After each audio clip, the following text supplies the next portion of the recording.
again. Um, so my name is Nick, otherwise known as Putty Knife. I used to be a streamer with a guy named Christian Majewski. We did a bunch of work on Monster Hunter back when Try was really big. And so over the years, we've fiddled around with learning how video production works, looking at audio production and things like that. And so I haven't streamed in quite a long time, but I had found Cain's Jawbone, and you can see it here in the corner on the side. When I was going through trying to figure out, I was actually reading a bunch of Poirot and just a bunch of Agatha Christie novels in general. I've recently picked up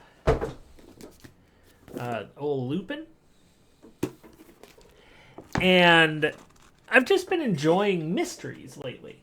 And so I learned about this book actually from the last, what is that, Glass Onion?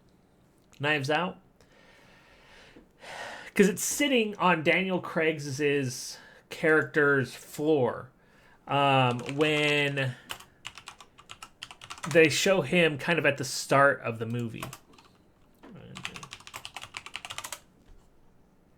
So you can see it.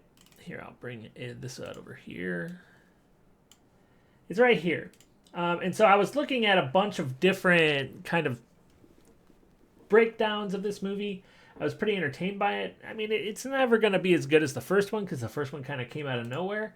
And repeating that without coming out of nowhere, it's a little bit difficult. But there's still a lot in there that's super interesting. And so I've always had a fondness for mysteries and for solving problems. And really, as an academic, as a researcher, my job is to think about how... I guess my specific domain is typically disaster. So emergency management, death, destruction, chaos. And the thing that matters there the most is attention to detail.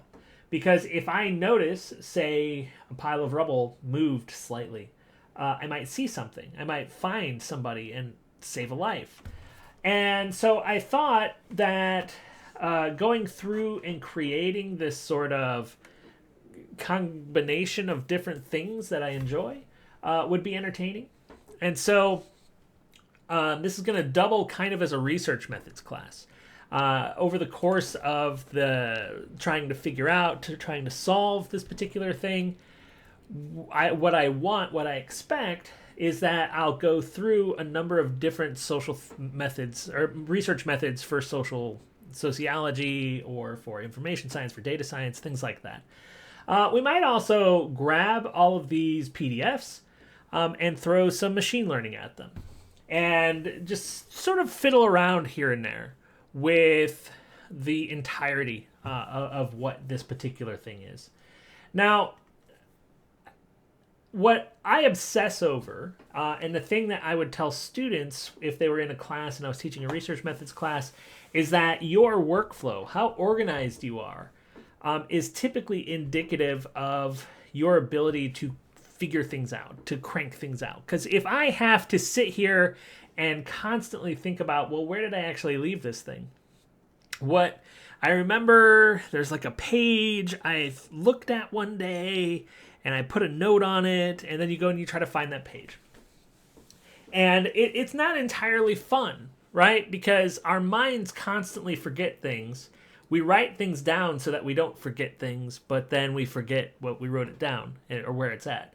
And so I've been trying to be better about that because this is a perennial issue for anyone who does any kind of research at all. We have to do it so quickly now that the speed and the ways that we leave things behind are always troublesome, are always annoying. And so what do I have here? Well, I've got a bunch of PDFs. And so I have all 100 pages of this book ready so that I can go through them. My goal, my thought, is that I'm going to go through 5 pages every other day or so, maybe 10 pages, depending on how much energy I have.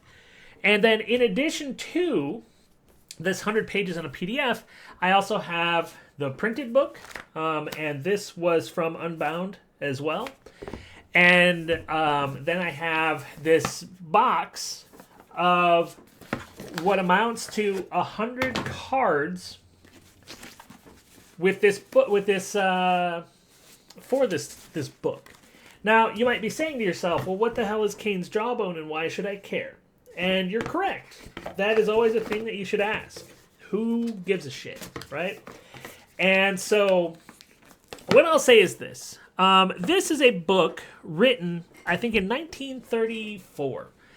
And, let me see if I can, 1934. This guy writing under the pen name of Torquemada, of which you can see his name down here, wrote a murder mystery and then took all of the pages and rearranged them. And then mostly said, here is a mystery, figure it out. And so all of the pages are out of order. Your job is to put them in order. You don't know how many people got murdered, how many murderers there are, what murder weapon, how they were murdered, the context, the setting. There's literally nothing that you know going into this. Now, I said that this is something of a research methods approach to trying to look at this. And so this is essentially, how you would start with an ethnography. I know that the book exists. I know, and I have some assumptions about what things will do. Assumptions are important. I have biases, because all humans have bias. The concept of bias has bias. And we needed to keep that all kind of in control. Now, with regard to that, I have this program called Obsidian, this piece of software called Obsidian. And if you've never, I'll bring up a web page of it and bring it over here. What Obsidian is it is essentially a writing tool. Now, because I have sort of issues of light and dark, switching back and forth, I tend to keep everything dark. And it's also easier to read over time. And so the way that it works, this particular product, it gives you an ability to write in Markdown. Now, if you don't know what Markdown is, that's okay. Markdown is just a manual way of doing like formatting of text. So instead of just hitting Control B or clicking the bold button, I have to put maybe 2 stars on either side of this. And the nice part about this is that Markdown is typically accepted by other pieces of software or other websites around the internet. In particular, one that I'm going to hopefully share a bunch of the work that I'm doing here. So I have a GitHub repository, this notebook on Obsidian. I'm going to push at the end of each session to this GitHub repository. Right now it's private, but I'm going to mark it as public relatively soon. And from there, we will start trying to figure out who done it, and more than anything, not just who done it, but how it was done, who it was done to, where it was done, and with what weapon, if any. And so with that, I'm going to stop the stream here so that I can kind of push this update out to a YouTube page.